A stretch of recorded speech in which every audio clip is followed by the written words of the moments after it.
बालेश्वर जिला बालेपड़ा थाना अंतर्गत श्रद्धा क्षेत्र जगन्नाथ मंदिर लुट विलंबित रात्रि दुर्बृत्त माने मंदिर मुख्य गेट्र ताला भांगी हुंडी बाक्स लुट कर तेज सूचना अनुसार गतकाली मंदिर बड़नना पूजार्चना सारी मंदिर मुख्य फाटक ताला पकाई घर को जाते किंतु आज सकाळु मंदिर को पूजार्चना करने आसवा बेलू मंदिर उत्तर कबाट ताला को काटी भीतर को दुर्बृत्त माने पसी हुंडी बाक्स को भांगी लुट कर एने बालियापड़ पुलिस को खबर देबा परी घटनास्थल में बालियापड़ पुलिस पहुंची तदंत आरंभ करिछि।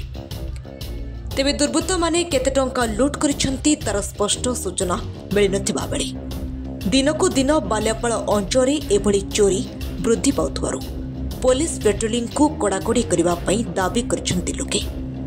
प्रफुल्ल कुमार साहू मंदिर परिचालना कमिटी सदस्य।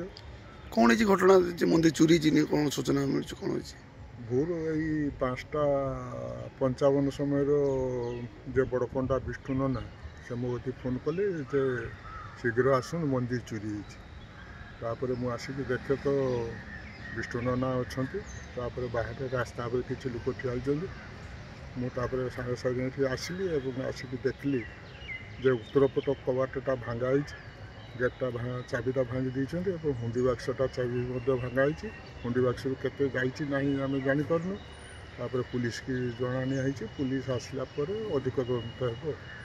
मंदिर भीतर गहना गाठी अच्छी तो सब अच्छी किंतु मुख्य मंदिर जेटा ठाकुर विजय कर मंदिर कबाटा सुरक्षित अच्छे जहाँ जना पड़े।